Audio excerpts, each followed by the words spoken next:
خاوتي وخواتاتي اهلا وسهلا مرحبا بكم يا جماعه الخير صباح الخير عليكم السلام عليكم وزول في اللون. J'espère que vous allez bien, j'espère que vous vous portez bien, j'espère que tout se passe bien pour vous. Désolé, des fois on fait des tournages dans des lieux insolites avec des décors bizarres parce qu'on est très spontané, on n'est pas dans le montage, on n'est pas dans le trucage, on n'est pas dans la mise en scène, on est vraiment dans l'authenticité, dans la spontanéité, parce que ce qui compte pour nous, c'est pas la forme, c'est le fond. Et aujourd'hui, depuis tout à l'heure, je me suis dit, mais attendez, nous sommes le 4 décembre 2023, ça fait pratiquement 4 jours que nous avons annoncé une information hyper importante et à laquelle personne n'a réagi, en tout cas du côté officiel. Même la presse algérienne proche du régime algérien n'a pas réagi pour riposter, pour défendre le régime algérien ou pour fournir des arguments afin d'expliquer ce dérapage ou là de couvrir ce dérapage, ou là de le banaliser ou là de lui donner une coloration légale. Je parle de l'interdiction de voyager à l'étranger de M. Abdelrazak Moghri.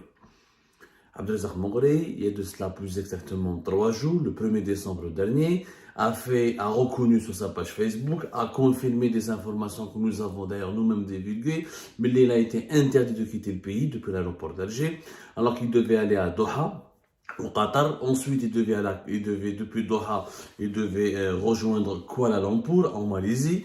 Alors à Doha, il devait rencontrer officiellement des membres du bureau politique du Hamas, le mouvement de la résistance entre guillemets palestinienne, parce que résistance selon des pays qui soutiennent la cause palestinienne, mouvement terroriste selon plusieurs pays occidentaux. En Algérie, vous connaissez la doxa, la croyance nationale. Pour les Algériens et les Algériens, le Hamas est un mouvement de résistance, mais visiblement ce n'est plus le cas pour le régime algérien, puisque Abdelrazak Moghri a été interdit sciemment et empêché de quitter le pays pour aller à Doha, pour ne pas s'afficher avec les membres du bureau politique de Hamas, pour ne pas s'entretenir avec les membres du bureau politique de Hamas, ou de ne pas rencontrer les représentants du mouvement palestinien Hamas à Doha. À Kuala Lumpur, il devait participer à un forum international concernant justement l'actualité et les dessous, les tenants et aboutissants du monde de demain, au lendemain de l'attaque, de la guerre d'octobre. C'est une guerre d'octobre 2023 entre les factions de résistance palestinienne, le Hamas et d'autres factions palestiniennes armées contre Israël. Donc il a clairement, parce qu'Abdelrazak Moghri, il l'a bien dit lui-même, mais c'est pas Algérie, nous avons confirmé. On a des sources à la fois sécuritaires et politiques proches du gouvernement algérien, pour ne pas dire bien introduites au sein du gouvernement algérien. Abdelrazak Moghri, il a été interdit parce que l'Algérie ne veut pas d'une personnalité algérienne connue, d'un politique algérien connu qui s'affiche à côté du Hamas, à Doha. C'est la seule raison. Mais d'une enquête judiciaire, mais d'une affaire de corruption, mais d'une ISTN motivée pour une affaire de droit commun, ou là pour une affaire délictuelle, une affaire criminelle. Il n'a absolument, d'ailleurs, depuis qu'il a quitté en mars 2023 le MSP, le mouvement pour la société et la paix, qui est anciennement Hamas, le Hamas algérien, durant les années 90, eh ben, il n'a jamais, Abdelrazak Moghri n'a jamais été convoqué, ou l'a inquiété, ou l'a auditionné, mais il n'a pas d'affaire en justice. Il n'a strictement aucune affaire. Il continue de militer, sur les réseaux sociaux notamment, et son angle d'attaque, Abdelrazak Moghri, c'est uniquement la Palestine. Et d'ailleurs, pour comprendre, pour étayer nos informations et pour prouver l'interdiction d'aller à l'étranger, de quitter le pays, pour rencontrer les membres du Hamas à Doha et pour rencontrer d'autres personnalités palestiniennes ou d'autres personnalités proches du Hamas à Kuala Lumpur, regardez le discours, depuis le 22 novembre, le discours très critique de Abdelrazak Moghri qui a commencé à déranger le régime algérien. Moghri critique depuis la deuxième semaine de novembre, mais surtout ses publications sur sa propre page Facebook depuis le 22 novembre sont très critiques à l'égard des autorités algériennes et de leur rapprochement avec les États-Unis d'Amérique. Il a critiqué les présidents des groupes parlementaires qui ont rencontré l'ambassadrice des États-Unis d'Amérique.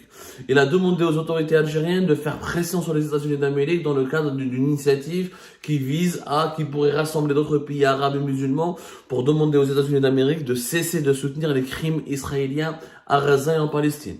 Il a demandé de façon directe est-ce qu'on boycotte, est-ce qu'on boude l'ambassade des États-Unis d'Amérique en Algérie tant que les États-Unis n'ont pas changé d'attitude ou de politique ou de doctrine à l'égard du conflit israélo-palestinien. Il le dit clairement. Ce n'est pas un homme qui a peur. Sarahatan, il n'a pas peur. C'est le seul qui est actif en ce moment. Je ne suis pas en train de l'encourager. C'est un adversaire pour moi, Abdelrazak Moghri. C'est un adversaire idéologique. Il est islamiste, je suis séculier et laïque. Je suis républicain. Il est plus... il a des idées un petit peu pour la charia et pour l'application et pour le mélange entre le droit commun et la charia. Je ne partage pas du tout. Il a une vision idéologique très anti-occidentale que je ne partage pas moi vraiment. Il a mais je suis pas d'accord sa manière de pratiquer la politique. En plus, Abdelrazak Moghri, il est autoritaire. On a un plateau de télévision, il est très autoritaire. Il n'accepte pas la contradiction. C'est quelqu'un au pouvoir. Je pense pas qu'il aurait été un démocrate. Je ne fais un peut-être qu'il aurait été pire que Tebboune Chengreha. Mais معليش, c'est le principe. Ce que je dénonce, d'abord, moi je parle des faits. Je salue au moins, je reconnais une qualité à Abdelrazak Moghri. Je lui reconnais une qualité, c'est quelqu'un qui se bat pour ses idées. Il affiche ses idées, il se bat, il est très intelligent en plus. Il critique pas Abdelmajid Tebboune, il critique pas Chengreha, il critique pas le régime. Il critique le régime aujourd'hui uniquement sous l'angle de la question palestinienne.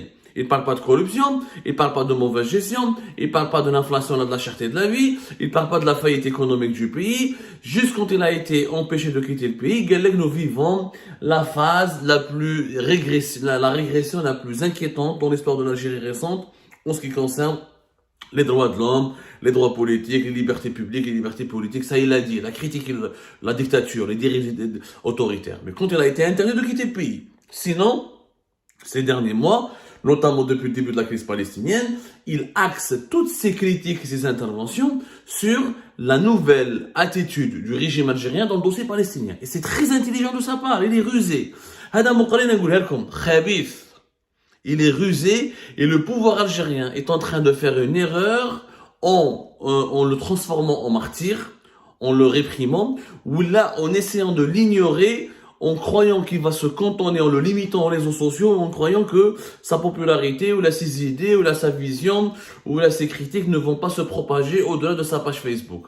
C'est une erreur fondamentale du régime algérien. Le régime algérien devrait affronter Abdelrazak Moghri, lui répondre point par point à ses critiques, et de ne pas le laisser instrumentaliser la question palestinienne. Parce qu'Abdelrazak Moghri est en train d'instrumentaliser la question palestinienne pour soigner son image, redorer son blason, et se présenter comme le seul opposant crédible qui peut apporter une alternative politique actuelle à notre pays qui est l'Algérie. Et c'est pour ça que comme le Kalma dans les élections de décembre 2024, il va causer problème à Abdelmajid Tebboune au pouvoir actuel. Ils ont tort de croire qu'en lui interdisant de s'exprimer dans les chaînes de télévision publiques ou la privée, en lui interdisant de s'exprimer dans les médias, en le laissant uniquement circuler sur les réseaux sociaux, ils ont tort de croire qu'ils l'ont neutralisé. Il n'a pas été neutralisé, au contraire. L'attitude totalement intrigante et étrange du régime algérien à l'égard de Moghri, ils n'ont pas réprimé directement, mais ils l'ont empêché de quitter le pays. Je ne comprends pas. Moi, je ne comprends pas. S'il veut s'afficher avec le Hamas palestinien, laissez-le. Maintenant, il faut s'expliquer. Le régime d'abord doit s'expliquer sur ses propres incohérences. Parce que Moghri, qu'est-ce qu'il fait? Il pointe du doigt des incohérences.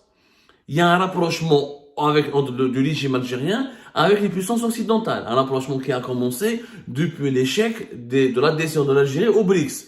Au départ, le régime algérien chantait à la gloire et faisait la danse du ventre à la Chine et à la Russie, en espérant qu'il sera parrainé par la Chine et la Russie pour entrer au sein des BRICS et pour qu'il dispose pour que la Chine et la Russie l'adoptent, ils fassent de lui son enfant gâté pour le protéger. Même depuis le rejet humiliant, parce que c'est un rejet humiliant aussi en fin août, après le sommet des BRICS à Johannesburg, en Afrique du Sud, quand la candidature de l'Algérie a été balayée d'un revers de la main avec beaucoup de mépris, ça a un traumatisme. Le régime algérien a été traumatisé, il a compris que ni la Chine ni la Russie n'ont envie de le protéger ou de le choyer n'est de miser sur lui. La Chine a bien compris que l'Algérie est instable. Les Chinois sont clairs. Ils disent, on ne sait même pas s'il reste là, s'il n'est pas là, il est encouragé, il est malade, le pays n'est pas stable, il n'y a pas de politique de développement local, il n'y a pas d'ambition nationale. Donc l'Algérie, on laisse de côté, on verra. Est-ce que l'Algérie sera pour nous un pays, est-ce que ça va, est-ce que les Chinois c'est comme ça? Si l'Algérie change, évolue, elle deviendra un pays prioritaire. Si l'Algérie reste instable, épidermique, et renfermée sur elle-même, et avec une politique économique qui n'est pas ambitieuse, la Chine, pour elle, l'Algérie, c'est un timbre de poste. La Russie, c'est la même chose.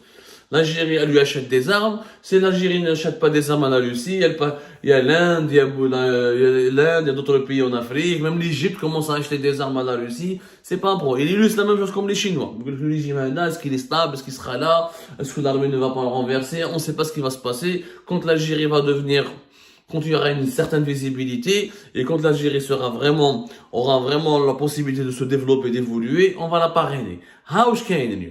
Donc le régime algérien a été traumatisé par la réaction chinoise et russe face au rejet de sa candidature au sein des BRICS.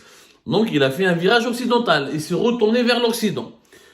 Les relations avec la France se sont nettement améliorées. On va en parler, l'Algérie a participé à un exercice militaire important avec la France et l'Espagne, rétablissement des relations avec l'Espagne, rapprochement avec les États-Unis d'Amérique, les rapports n'ont jamais été coupés. Sauf que, force est de constater que depuis l'été 2023, encore une fois, la non-adhésion de l'Algérie au BRICS, il y a eu l'ambassadrice des États-Unis d'Amérique est redevenue un acteur politique de premier rang sur la scène politique algérienne. Les contacts avec l'ambassade des États-Unis d'Amérique se sont accélérés. Abdelmajid Tebboune est parti à New York pour participer aux travaux de l'Assemblée générale des Nations Unies. Avec les Américains, les échanges se sont intensifiés. Sur la crise du Niger, l'Algérie a beaucoup géré avec les États-Unis d'Amérique cette crise. Sur tout ce qui se passe autour du Sahel, entre l'Algérie, la France et les États-Unis d'Amérique, il y a une cohésion au niveau des vues.